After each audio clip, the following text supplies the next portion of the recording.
What's up, everybody? Welcome to Salah's Corner with the one and only Salah Muhammad. All right, y'all. We in a new studio. Yes, we are. Well, returning to the studio. Right, because like big things have happened since we've been gone forever. What are those big things? I kind of moved or whatever. I'm here now. Returned to your home. Returned home.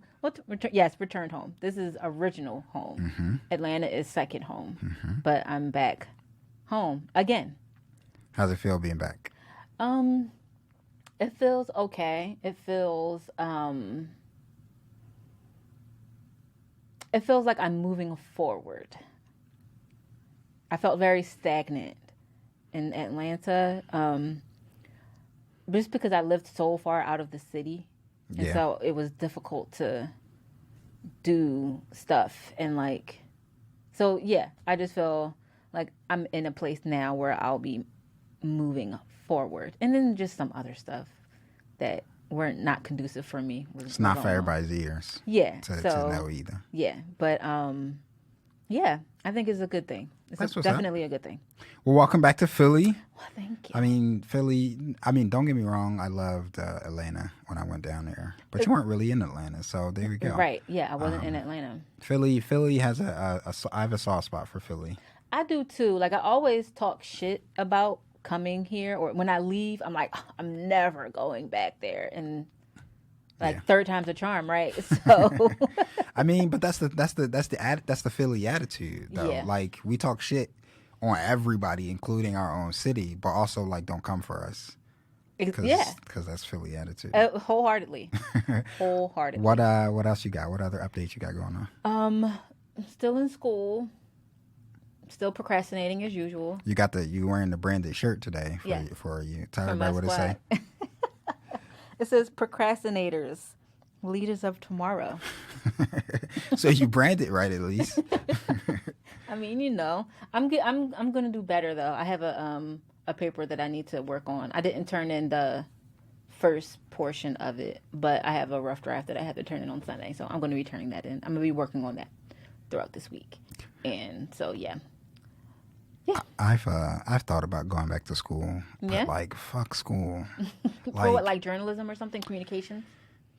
Yeah. I don't know. That's part of it. I haven't exactly figured it out. I wanted to study more law, but I don't know. It's just 10, 20 years from now, maybe.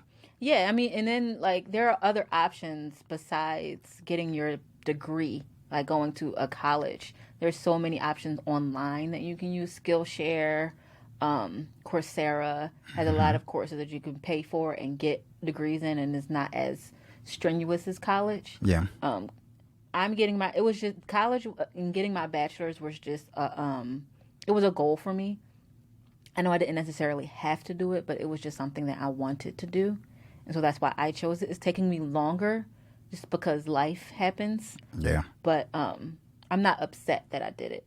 I wish I would have been able to go to a HBCU for sure. Yeah. But I'm 37 and, life. Well, yeah, I just turned, my birthday was a couple weeks ago. I'm joking. Happy birthday. Happy belated birthday. Thank you. What about you? What's going on with you? So many things. I think right now I'm in the planning phases of some spring and summer activity, both with work, with all my works actually, with nonprofit, with the podcast as well, and then also my full-time job with Color of Change. So I'm just like, this is the first time you've actually said, is it really? On air where you work. That's where I work. If y'all don't know, y'all ain't really paying attention. Y'all don't love me if y'all know I work by now. We'll have new listeners, True. I should say. True. New listeners. Yeah. Yeah. That's why I work Color Change as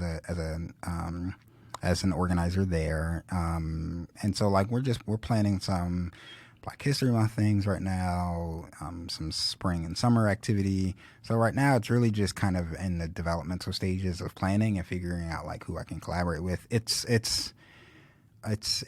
taking a lot more than I thought because there's not a lot of original ideas that people are coming with. The one thing that I notice about like a lot of this work that I've been doing is people show up and want to kind of be told what to do, versus like collaborating together on like things to do. And so that's forcing me to come to the table with then being more creative, and then being comfortable being creative. Because like I'm not like, I don't look at myself as the most creative person, and like,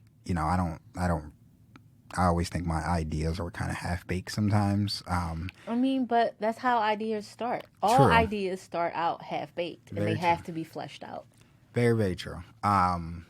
So, like, it's forcing me to kind of, like, sit down and just, like, just own that weird idea that you have and kind of flesh it out and see where it kind of goes. And even if it's not accepted, like it could spark another idea and something like that. So that's Right. kind of where I am. Or someone else can add to it to make it a more full piece of work. Yeah. So that's where I'm at on the number of projects, honestly. I'm going to be picking my book back up. I plan on doing that. Yeah, I had to put it down for a second, but I hadn't gotten that far in, so I'm going to like start over because I have a different way of approaching it. What's your writing process like? P. Diddy stare off. I don't have a process. I'm still, because I'm not a writer.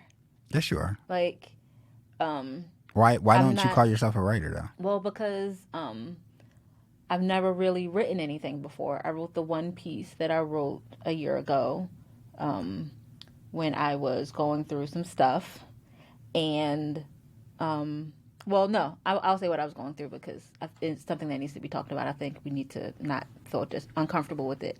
I experienced a miscarriage. I was pregnant at the end of 2019. I found out at the beginning of December that my child had anencephaly, or the fetus had anencephaly, which was the brain wasn't developing properly, and so I had to have a procedure to have the fetus removed. I had a D and E.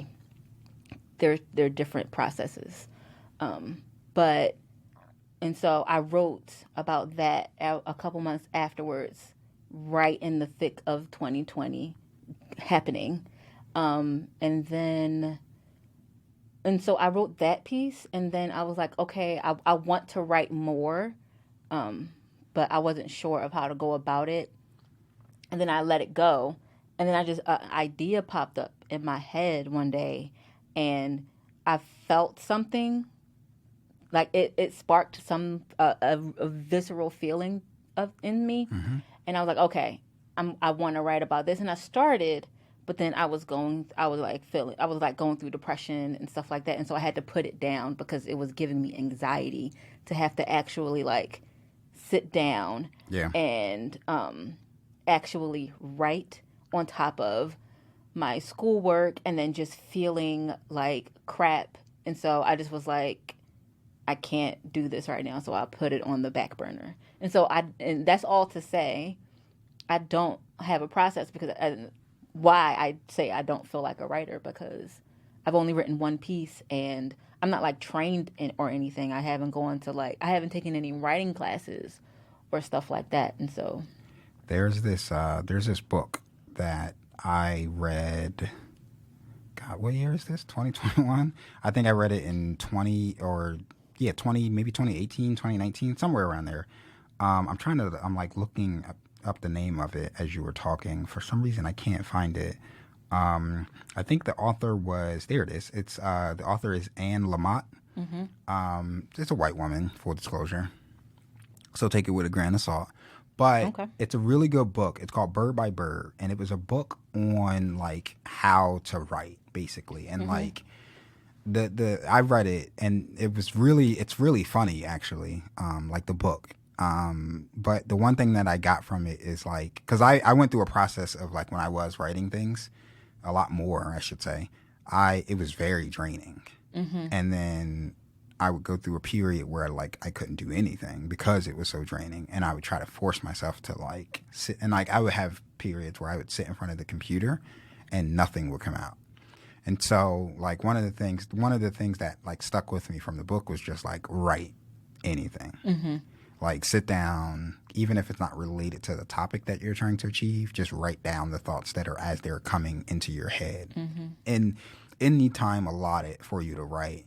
And when I started doing that a lot more, I started realizing that when I was stuck, I was constantly coming back to, like, I would just write what was in my head, and then it would bring me back to things that I actually wanted to write about. Mm-hmm. Or sometimes I didn't do anything, but like looking at that later kind of brought me back to, like, you know, inspiration on other things like that. So it's a really, really good book on like getting out of your head and preparing to write. Because I think for a lot of folks that are writers, like that's the stumbling block, is just like you're in your own head trying to get stuff out. Mm-hmm. But that's exciting. I'm excited to see your book when you come out. Thanks. All right. Let's go on to our first segment. Actually, are we skipping this segment? Because I don't got nothing.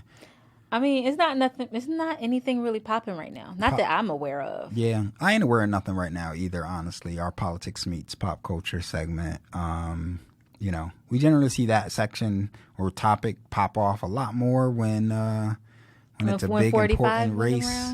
Well, you know, or a big race just happening or a big topic around something, but it ain't really nothing happening too crazy in the realm of like celebrity and politics right now. Not that I can think of. I'm sure I can think of something if I rack my brain, but if I have to think that hard, it ain't worth mentioning. That's my opinion. Oh no, there is one thing I think that has must be mentioned when it comes to politics and pop culture. That Michelle Obama is a fucking force of nature. Like all she didn't even have to show her face, and she took over. She's the shit. Yeah, that was pretty dope. At the inauguration, she literally just walked, and it was like, and showed her eyeballs, and it was, and that was it. Shut down social media. That was it. That's all y'all need to talk about. Yeah, don't come for her. As I saw that one meme was like watching Mrs. Obama pull up and her husband. I was like he wasn't the whole president. Don't matter. Does not matter. Oh man. All right, let's move on to everything that's local. Man, there's a lot happening in Philly right now. Other than the snow? Other than the snow. We're recording this. The Rec Philly opened up. First day of reopening, there's a snowstorm. But I was like, you know what? Fuck this. It's been a long time since we recorded. We need to get in the studio. Let's record some stuff. Especially now that we're in the same city. I know. It's just making recording so much easier. Yeah. But despite the snowstorm, there's a lot going on in Philly. First things first, you got, where do I begin? So Philly schools again are talking about reopening. And there's this huge scandal right now where I won't say huge scandal, but a lot of parents and administrators are concerned with like the air circulation in the schools. As they should be. And there's this meme going around where it's like, you know those fans that sit in like the little 2x4s in the windows? Yes. They basically saying that's what they're using to circulate the air fluidly in the classrooms. And it just really looks like some hood rig shit. Oh, hell yeah. So you got that going on. You got this huge scandal with the vaccinations in this organization in Philly, Philly Fighting COVID. Yeah.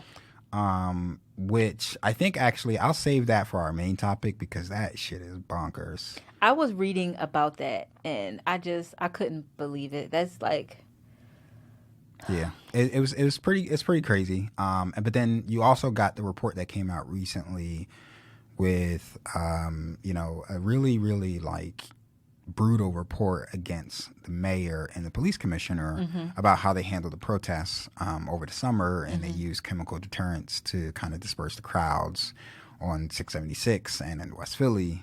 Yeah, that shit was wild. And like, there's so much shit going on, and I think all in Philly right now, I think for me, it just sums it up as just like, yo, Philly, like the elected people in the city of Philadelphia are trash. Like, you know, the majority of them are just trash, honestly. But you should run for mayor. I'm not even going to touch that one. Oh man, so mine isn't necessarily Philadelphia centered, but it's the state, it's the Commonwealth overall. The Secretary of the Commonwealth, I always forget how to pronounce her name, so I need to like look at it when I say it. Kathy Bakvar, is resigning from her post.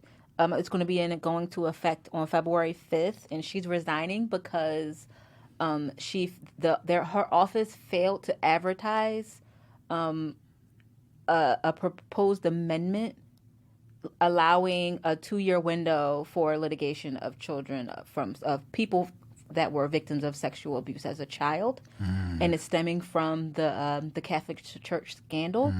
And they failed to advertise it the way that they were supposed to, and so now the law can't be revisited until 2023.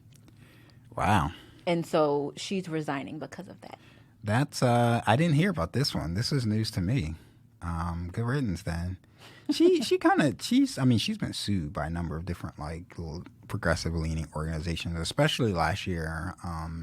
I won't say she, but like the state, Yeah. The Commonwealth, after like the election debacle. So like, I don't know if folks remember back in 2020, the primary had to be moved because of the coronavirus. It was initially supposed to be April, then it got moved to June, but then it was mail-in ballot only, and they shut down like hundreds of like polling locations, and like basically people said it was a shit show and ended up suing the state over it. So this is just another scandal. Yeah, completely separate from that. Has nothing to do with the 2020 election. Her office did not do what they were supposed to do with advertising this proposed amendment, and so because of that, she's going to resign. So what? And she was already appointed to her seat. Like she wasn't voted in; she was appointed by Tom Wolf. Yeah. When is she resigning? You say February what now? February 5th. Friday? All right. I was going to say, that's fine. I was going to say, I thought you went like late. I'm like, why don't you resign today, shorty? You go home now. Right. I never understood that. Why officials be like, I'm resigning. Like Elaine Chao. Let go. She said just she was go. going to resign 2 weeks later, like, sis. Yeah. Like, go ahead. You can leave now. Go to Kentucky. Go to Kentucky with Moscow Mitch and get the fuck out of here. Like, why do you have to wait 4 days before you leave? I think it's safe to say though we'll have to really like I might have to reach out to somebody in office, so they're gonna have to come on and talk about like what the hell is happening in the city, what's happening in the state, because like honestly it's really been a shit show in Pennsylvania. I know like Philly and PA got a lot of good news for turning blue, and Philly came through strong with the votes and everything for last year, but like it's been crazy in this state lately. Like, there's been so much just nonsense with how they're handling coronavirus. And obviously, they don't get a lot of slack like some other states are doing. But, from the crazy protests that happened in Harrisburg with folks marching up on the Capitol there to on the state level, like Republicans in the Senate were basically blocked a Democratic state senator from yes. getting sworn into office because they just felt like he didn't win when he did. And a judge said that he won. Like there's a lot going on with like this judicial gerrymandering, which we'll have to cover in another topic on another episode. Because this is we have a Republican legislature here, correct? We have a majority. We have a Republican majority legislature in the state of Pennsylvania, and honestly, the strongholds as far as like Democrats in the state is Philly, Pittsburgh areas. And so, like, and not saying that, like, Democrats are just, like, the best or anything, because, in a lot of ways, Philadelphia has been a Democratic-run city for decades, and look at the fuckery that's going on here. That's a conversation for a whole other in-depth conversation. But, like, I think the difference is, like, because the Republican Party has shown themselves of late to be so sinister, like, the city and the state is just, and then, like, the Democratic Party kind of runs on the old style of, like, favor for a favor, kind of politics. Like, it's just been ass in this, like, city and the state for a really, really long time. And it's just, like, the norm now. Like, it's just normal for shit just to be fucked up here. Like, and people just expect it not to be done well. It's been normal, though. Like, it's been this way for as long as, even with me not being in the state and coming and going, like, nothing has really changed. Yeah. It's the same fucked up ass state as when I left when I was 12. That's crazy. All right, let's take a quick break. Enough shitting on Philly and PA for a hot second. We probably should on them. But don't come for us though. Don't come for us though. Yeah, we ain't having it. All right, we'll be right back after a really quick short break.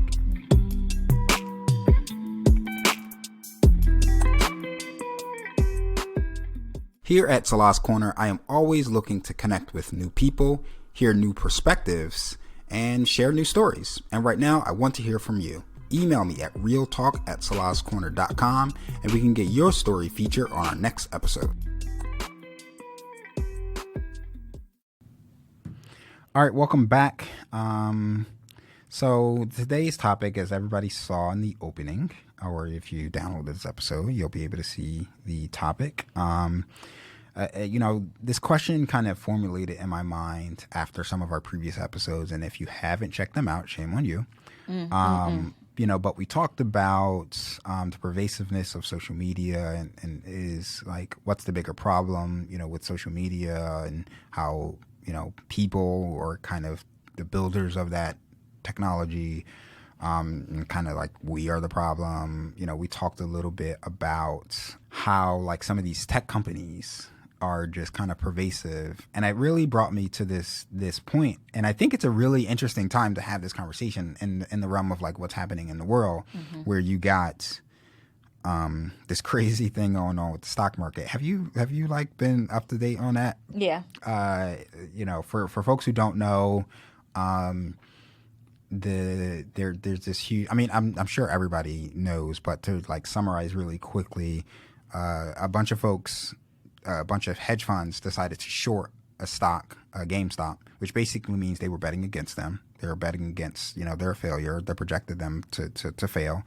The folks on this subreddit got wind of it and decided to pour all their money into GameStop stock. The same thing also happened with AMC, but because there was a drastic difference in the GameStop stock, that one has started to boom, and now like there's all of this drama around that related to the stock markets and people equating that to like the economy might crash, which it's not. And it just got me like thinking through this idea of like how we engage in this capitalistic mindset in America, and particularly in the Black community. And so like I really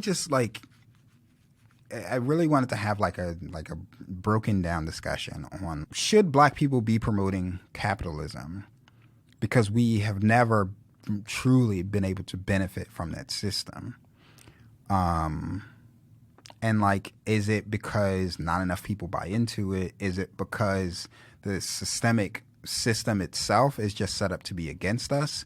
Or is both capitalism and the existence of white supremacy kind of working in tandem together, and like we should find ways to abolish both of them? Like I have all of these thoughts that swirl in my head as it relates to kind of capitalism, and I think it can go a lot of different directions. It can go a lot of different ways. But I just want to open it up to you to get like your perspective of like, starting with that basic question of, should Black people promote capitalism? And when I mean promote capitalism, I mean fight for its policies, the policies behind capitalism that keep it in, like, yes, in a broader perspective, but more in a individual perspective of like, I see a lot of folks on social media, more so on social media, and sometimes with folks that I meet face to face, they promote this mindset of like, I work hard to get here, and the next person has to work that hard,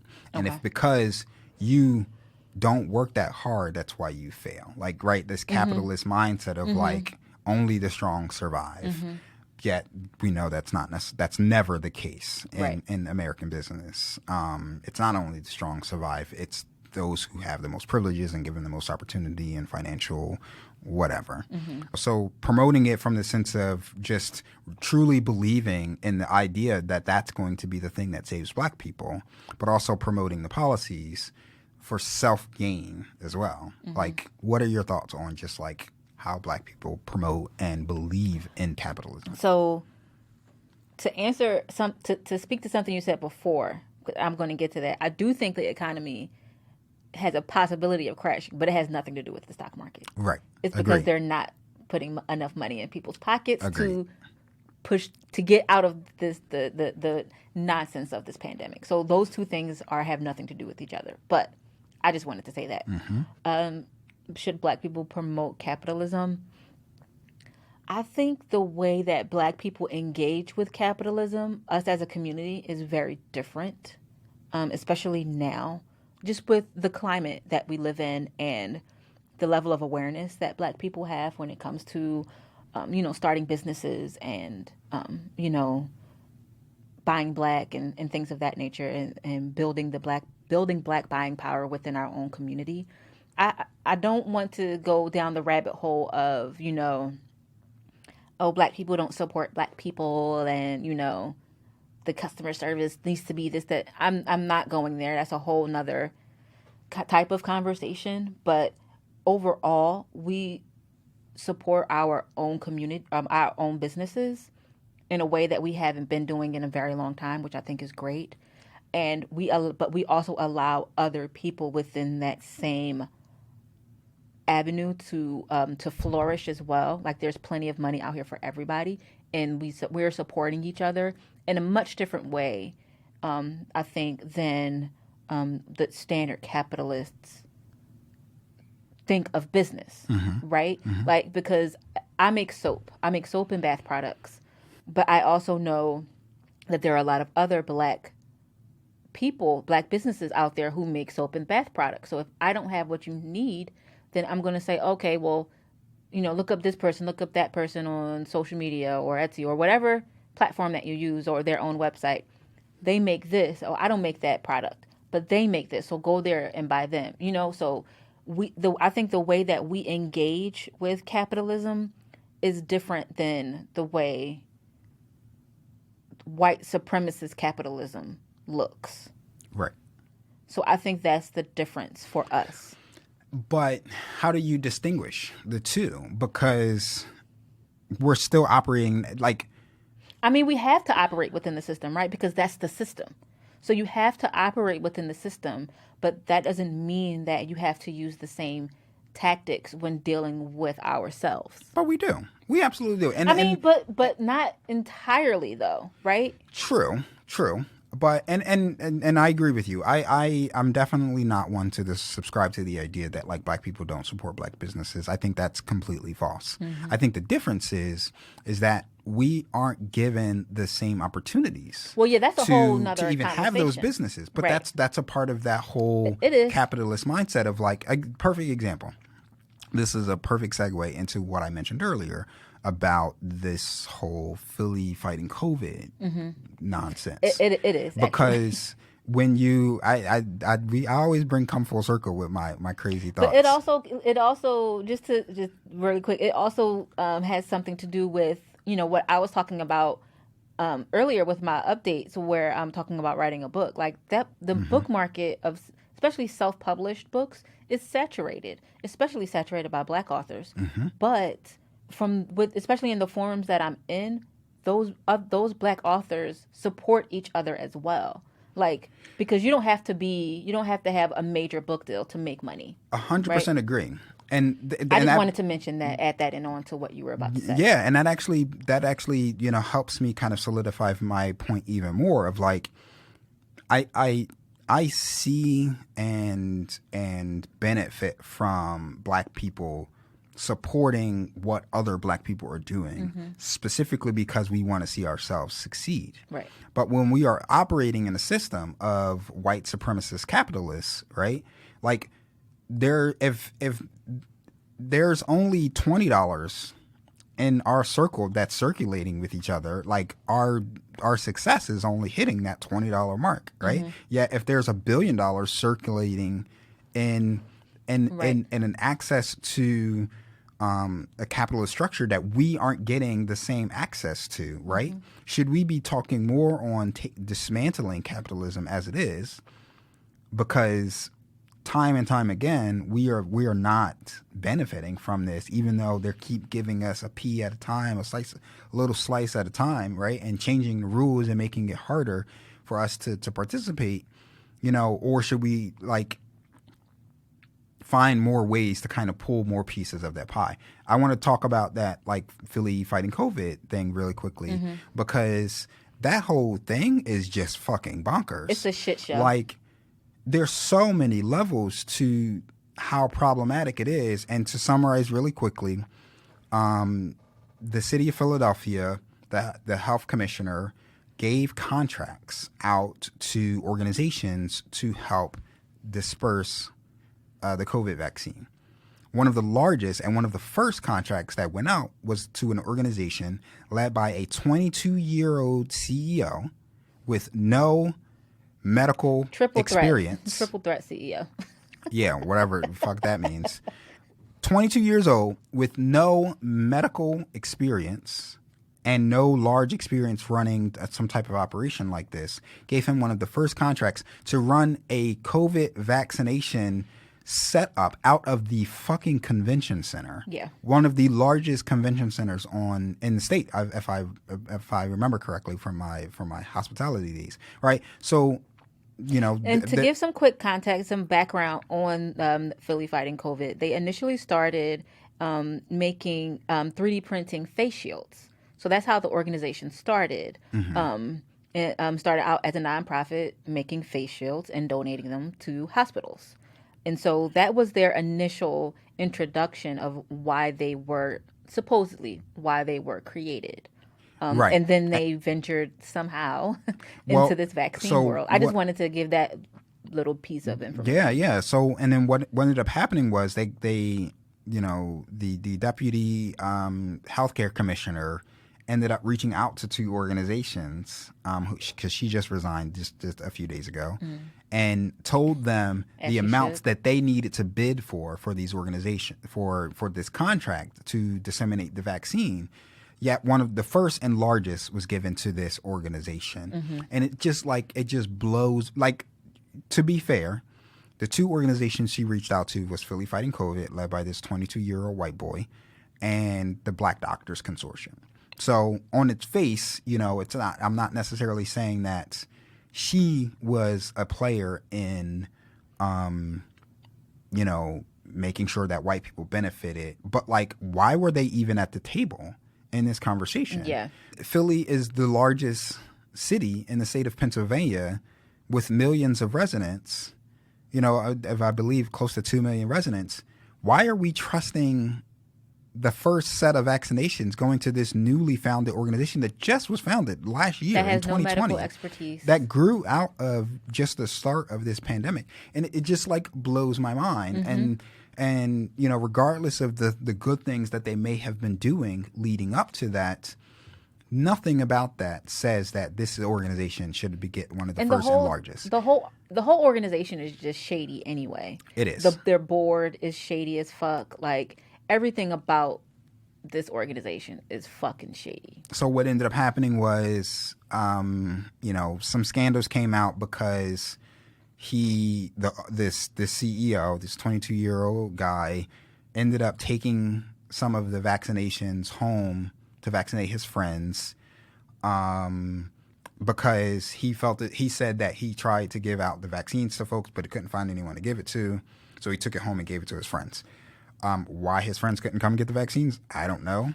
You know, and I get the not wanting to throw the vaccinations away, right? You want to be able to use it. That can use it. But I mean, but why can't they? Again, why can't they come to where you were doing the vaccinations, right? To make it transparent, right? Like, or why wasn't there a call out to other folks other than your friends, right, to get this vaccination, right? It just seems shady, and one of the reasons why he probably shouldn't have been given this opportunity to begin with. And it just, you know, it speaks That's not it, though. It's not it, no, because then they also changed from a nonprofit organization to a private company. Right. There has been a lot of accusations back and forth over whether they were making the information that they were collecting on individuals private or public. that has yet to be determined. I think the biggest thing is because you are now a private company, you have that ability to do so. Whereas as a nonprofit, you don't, and you didn't let the city know. So the city ended up pulling their contracts. Supposedly. Right. But like, why did they have the contracts to begin with? Yeah. From face value, just hearing about this organization, this doesn't sound like an organization that should have gotten these contracts to begin with. And but that speaks to going back to what I was talking about from a capitalist mindset of like, those opportunities don't come to us like that. Yeah.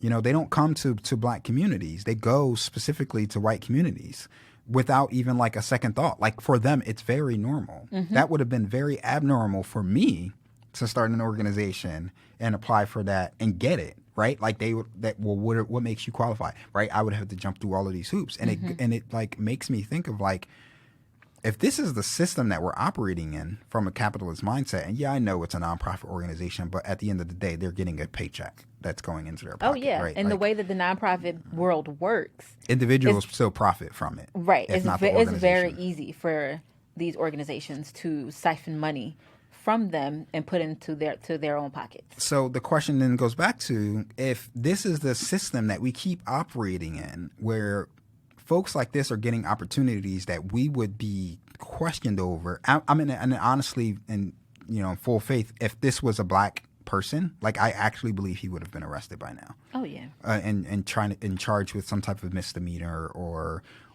you know, kind of accused of fraud. Yeah. Right. Like I 100% fully believe he would have been charged with something by now. And so like, if this is the system, why should we even be promoting capitalism? Should we be having broader conversations on how we dismantle capitalism versus how do we change capitalism to work for us? What do you think? Yeah, I think that is a valid point. I think you have a valid point and a valid question. I also think, though, that just like everything else, we have to do both of those things simultaneously. Like, it's the same conversation with people and should black people be engaged in politics? Politics is the way that it is right now, and until it changes, this is the realm that we have to operate in. That doesn't mean that you don't change it. That just means you operate within the system while simultaneously doing your best to change it. And so I think we have to look at capitalism in that same manner. Like, we exist in this space. It's here. These are the options that we have to make money. And to build wealth in our communities. So we have to use the system in order to do that. But we can also, and I think what we're doing, we're amplifying the black dollar and creating our own spaces where, you know, that traditional capitalistic view isn't the mold. And we're creating our own mold. And so I think that while I don't disagree with you, I think that we have to be pragmatic. We have to understand, we have to live in the system, but while also doing our best to dismantle it and make something that's better. And I feel like that with this situation, capitalism and as a whole, I feel like that with politics. Yeah, and it also speaks to the whole stock market thing too, right? Because, you know, I'm all for what they're doing with this GameStop shit. Like, burn this shit the fuck down. I got me some AMC stock. I'm not in stocks right now. I was in stocks. I had to pull out. I had to, you know, I couldn't keep my money in. I had other things to do that I needed to do with it. I made me a couple dollars, you know what I'm saying? And I pulled out. But I plan on getting back into it, but I didn't want to get into it just for this. I wanted to be much more thought out. But I mean, if other people wanted to do that, then cool. Like, because me and my girlfriends, we have a thread that we're always talking about stocks and, you know, what's going on with what. And I'm all for it. But we also have to understand that this is working now. They're going to change the rules. This shit ain't going to work forever. And so while working within the system, getting your bread, we got to realize that they're going to change the rules. So we got to get the people in that we need to enforce different things and change the system. So I just feel like I think your anger is valid. And I think that we have to work the system while working in it? There's I have a broader like question that I go back and forth in my head on. This is a conversation for another day, by the way. But like, what does that coalition look like to make that change happen? Is it bringing more black people on board, or is it a multiracial coalition? Because I think because that's it's so how large. you bring the other folks in. Because like when you talk about like changing the system and like they're going to change the rules, that's literally what happened. So with this whole stock thing, they, you know, the different apps and stock markets. There's a class action lawsuit on Robinhood that. app stopped sell on Yes. GameStop, AMC. There were a few others, Nokia, BlackBerry, to prevent the you know it from, you know, From growing. from it growing, to protect the hedge funds in their short position. And so like, by and large, yes, I know there was a lot of individual players that were, you know, into the stock market and were buying that stock. I think it's safe to say that a lot of them were white folks, right? And so, I mean, it started on Reddit. right. Don't black people on Reddit too, though. It's funny. I had this whole conversation at work about like, I guess with one of I know my- shit about Reddit, except that I'm I on just Reddit. I just hear it and it just I had an interesting conversation with one of my bosses. Like, they were in the comments on Zoom. Like, I didn't really even know black people on Reddit. Black people definitely on Reddit. But like, that's a perfect way of bringing that multiracial coalition into the fold. Like, listen, I because mean, it has one to of the be though, right? Because we're only 13% of the population. We can't do this shit on our own. It is impossible. We can't do it. That's why I said this is a conversation for another We day. have to bring in other people in order to rage against the machine. Like you have to. The question is though, is like, where do they fit in? And don't answer that, because I'm gonna. I don't know the answer. I'm gonna. Because like, yes, they should be brought in, but how do you do it in a way that doesn't disenfranchise black voices? Because they are the pain points of that of this like Right. of this problem. Even though there are different aspects of it that affects white communities, that affects women, that affects other, you know, minority. I think the way communities you and people do of that, color. the way you do it is very simple. Listen to black women. That's not. You can't just say that to white people though, Why not? because they don't listen. Oh, That's well. not. That doesn't. But then that's what I mean. You see what I'm saying? Like, that's not them building okay. that They need multiracial to. coalition. Well, then they need to learn to listen. I agree. That's I 100% the answer. agree. Listen to black I women. 100% agree. I just want to throw this out there. This statistic that I pulled up as we were kind of talking about this, to kind of paint that picture of like how capitalism has not ever worked for black people. And how you know, depending on the study that you find on with the statistics of these numbers, the numbers may vary slightly, but it's pretty like accurate.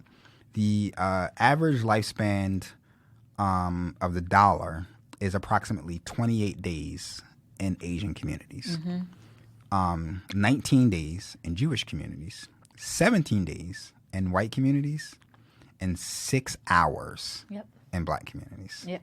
6 fucking You know who taught me hours. that? You know where I learned that from? Where? I learned that from Killer Mike Yeah. on Netflix. He a little. I'm like, anyway. I'm not gonna touch that one.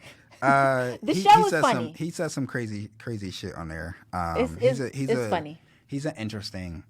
We'll have to have a conversation on like the black radicals that's out there. He's definitely a the black radical. radicals and black activists. I that's love out it there. though. I'm here for it. I'm for it. I'm definitely for it. But anyway, I think that just kind of, you know, again, painting the picture of like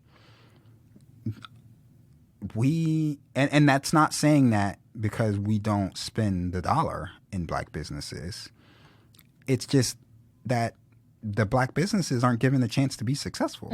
Like, they're just not. Yeah. You know, and like, and I think what bothers me is when you see different folks interact on social media is that there is a narrative that black people don't support black businesses, or black businesses are a joke, That's one narrative that really, really bothers me. Because if you think and see an area that they are struggling with, then like invest in them. Right. And if you actually believe in Black businesses. Right. But then there's this other narrative of like I said earlier, if you aren't successful, it's because you aren't enough, or you aren't strong enough, or you're not smart enough, or you're not working hard enough. And like you need to be, one leg running a marathon with bullet holes in your back. Right, always and that's running. how you're right. And Never it's just stopping. like, but like it's not sustainable. That's not sustainable. But like, It's also, not why the realistic. fuck would you want anybody to go through that? Right. Like, wouldn't you want the next person to have it easier than you had it? Right? Isn't that the point of kind of like building this ecosystem? I think that's a symptom of white supremacy. Absolutely. And it's a specific system of Western white supremacy, because in Europe, like all of those countries, like they don't have the same work ethic as they do.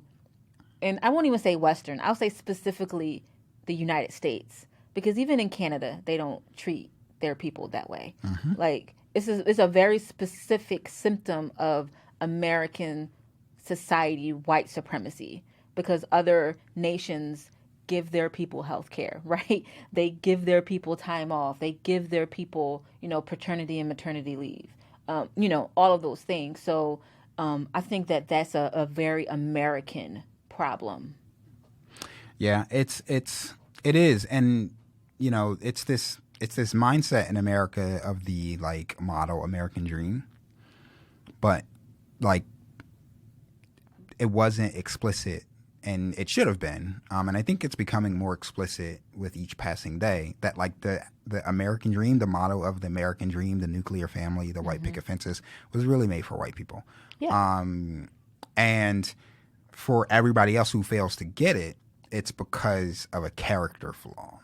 It's because of a racial flaw, right? And in a lot of ways, the one argument that I have against Black people in this is that like we have to find new ways of not perpetuating that same mindset, and understand that the stumbling block isn't because Black people aren't enough. The stumbling block is because there is a system strategically created for us not to benefit. Have the same level of equity that as most other ethnicities.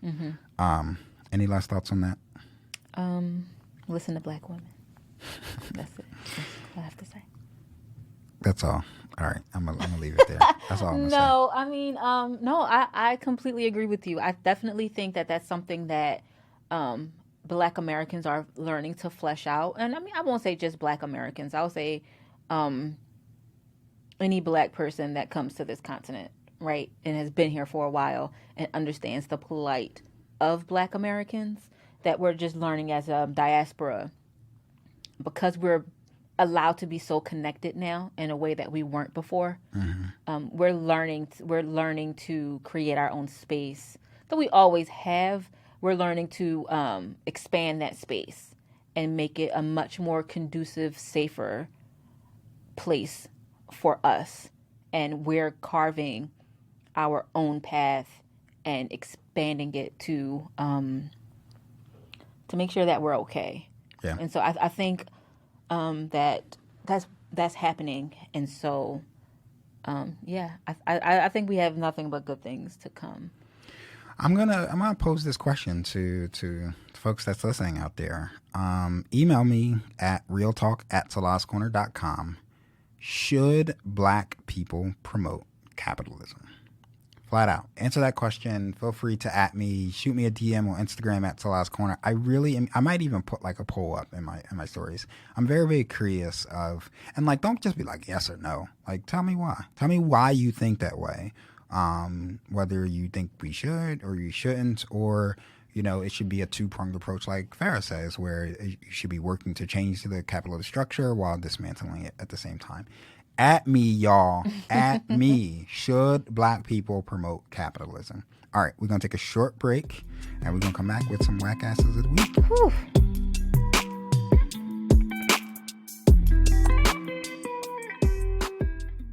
Hey everybody, I know throughout this pandemic, everyone has been saying we're all in this together. Well, here at Salah's Corner, I want to really hear from you and what you're enduring during this pandemic. Give us a call and leave us a voice memo, and we'll play that on our next episode of Salah's Corner. That number is 267-225-5891. Share with me your thoughts, your feelings, things that you're doing to survive during this pandemic, and you'll get your memo featured on the next episode of Salah's Corner. All right, welcome back with our whack asses of the week. And they're pretty whack this week. They are pretty whack. Who should go first, me or you? I'll go first, I guess. All right, what you got? So my whack ass of the week is Joe Manchin, Senator Joe Manchin of West Virginia. He is the whack ass of the week to me because, well, I mean, he's always in the running. Don't get me wrong. Joe Manchin is always in the running for whack ass of the week. He's basically Republican light. Mm-hmm. He's a Democrat, but he's a conservative. He's a Democrat in name only. Mm-hmm. You know, he's not a rhino. He's a dino. What makes him whack ass this week? What makes him whack ass this week is the fact that him and Kristen Sinema, who is the one of the senators from Arizona, had a conversation with Mitch McConnell, the Grim Reaper, and promised not to vote to end the filibuster. And I think that's fucking whack as shit because Mitch McConnell has run with an iron fist over the Senate for the last 12 years. And for them to do that while the party says they're attempting to make these big, bold changes to the country, I think is a slap in the face to every Democrat who fought tooth and nail to get progressives and to win the majority. I just think that he just needs to cut the shit, switch parties, and just go. Like, just go. The way that the party is changing, he doesn't fit here anymore. And that's okay. Like, if you don't fit, that's all right.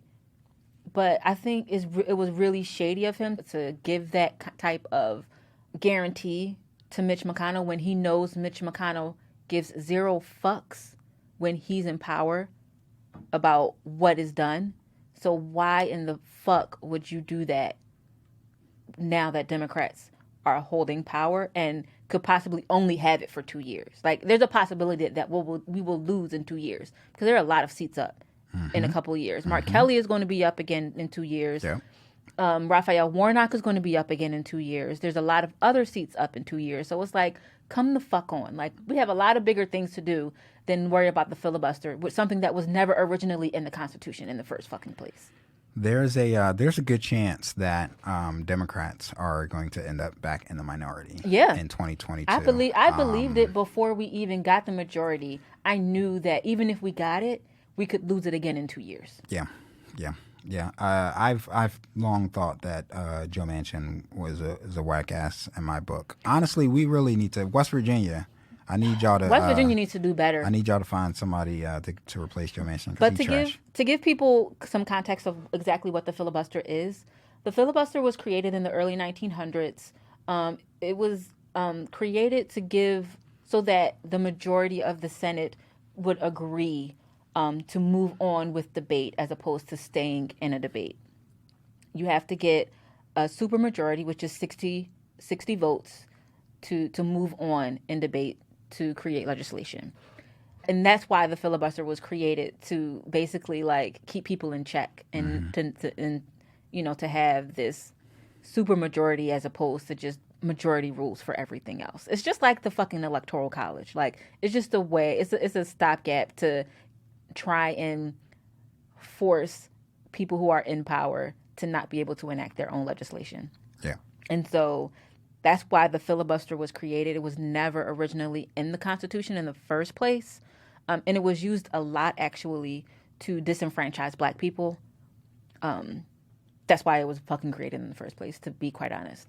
And so the goal is to get rid of the filibuster so that it can just be a simple majority rule to say the majority of this body does not want to have this conversation anymore. We're done with debate. let's go ahead and vote, as opposed to having to get other people along with it. It's like the majority wants to move on, so let's just fucking move on. Imagine that majority rule in a democracy. And so a white woman and a white man have decided to spit in the faces of black people and make a deal with the devil. Fuck y'all $1,400 checks. Right. That was supposed to be $2,000. And make a deal with the devil. Yeah. And so that's why Joe Manchin, and actually Kristen Sinema can join in on that shit too. But Joe Manchin has long been a problem in the Democratic Party. He's been whacked for a while. Kristen Sinema is working her way in there. Yeah. For sure. She has only been in office for 2 years now, but she's working on being the next Joe Manchin. That's a good one. He's been a whack ass for a very long. I have not liked him for a long time, so that's a good one. Very, very, very long time. Thanks. Mine is a little more local, which is Democratic governor. I want to highlight that. Phil Murphy. So this dude, back in November, on the ballot in New Jersey, they passed legalizing marijuana. So they are no longer charging folks who are 21 and over with possession of marijuana, and are supposed to be working on legislation to essentially make it retail as well. Mm-hmm. Well, the governor has yet to sign it into law. Every time a legislation is passed to kind of put forth, he sends it back and says it needs more work. Resulting in this was passed in November during the election. To date, 2 months later, 4,000 people have still been arrested for a small possession of marijuana. That's ridiculous. Now it's crazy stupid. Now he did put a moratorium on weed prosecutions, so they're not facing jail time, like long-term jail time. But it's on their record as an arrest. It's on a record of the arrest. It's also messing up their life, right? It's fucking Imagine immoral. you driving with marijuana and you on the way to work and you get pulled over and get arrested. You might have lost your job. Mm-hmm. You might not be able to pick your kid up. There's so many variables and ramifications because he is failing to do this. And so he gets my whack ass because we already know that those arrests are predominantly black people. Of course. So 4,000 people being arrested, which means there's likely 4,000 people whose life has been thrown to shambles because he has yet to sign the legislation that was put forth and then passed by both chambers in New Jersey. But he felt as though it wasn't clear enough on who it protected and what it did, and he sent it back. And it's kind of been at a standstill since then. He's trash. That's actual trash to me. That's actual whack. trash. That's whack as fuck. You actually have law on the books now that you can pass to protect folks from getting arrested, yet you're doing nothing. And you can even probably take it a step further and, have a moratorium on making the initial arrest to begin with, for small possession, regardless of if they're 21. But you won't do that either. So Phil Murphy gets my whack ass of this. I think this is an interesting week because we are equal opportunity whack ass givers. And so the Democratic Party is getting it this week. And they deserve it. I mean, listen, this is what I'm going to say. I've been following politics for a long time. And I would say the one thing that happened in 2008 that I think a lot of people need to learn a lesson from is that when Obama got into office, people thought it was going to be smooth sailing. Mm-hmm. And it's not saying that his policies were good or bad or anything like that.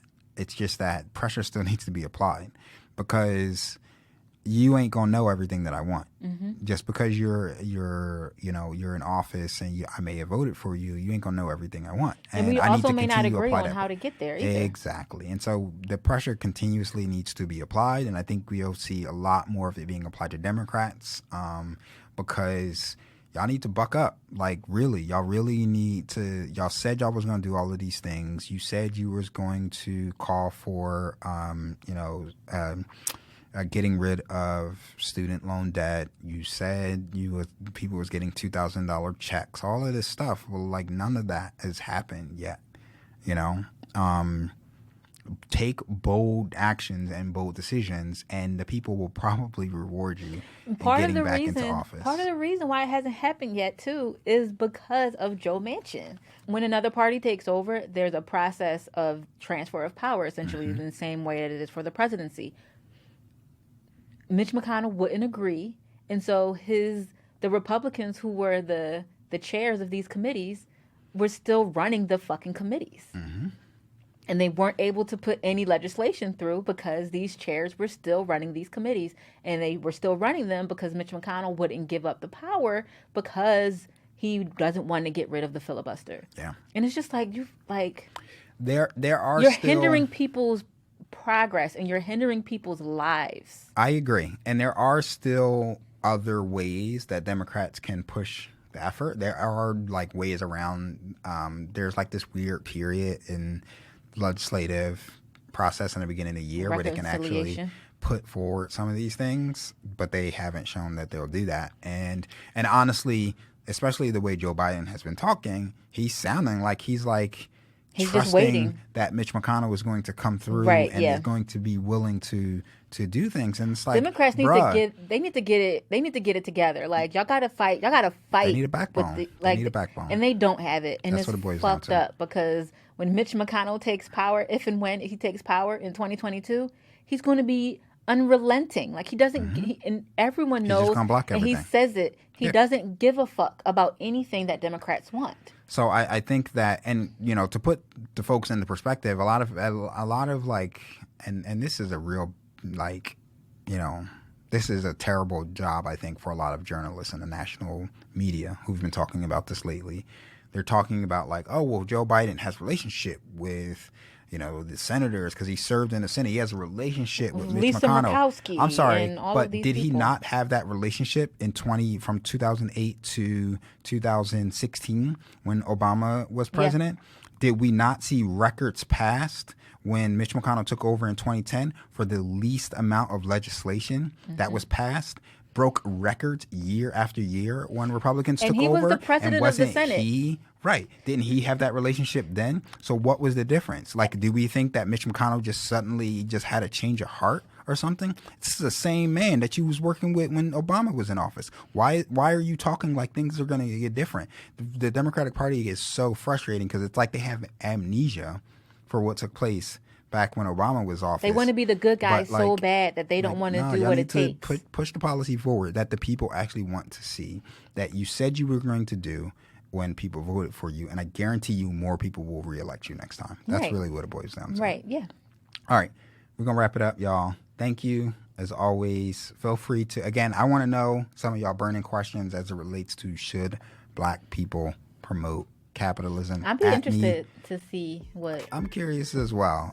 Make sure y'all email me at realtalk@salascorner.com. I want to thank my co-host Farah for always being here with me. Thank you. Salas Corner is recorded out of Rec Philly. It is a space for creatives to flex their creative muscles, and it's produced by the amazing Raina. And until next time, remember, at me, y'all, email me at realtalk@salascorner.com. Peace, y'all.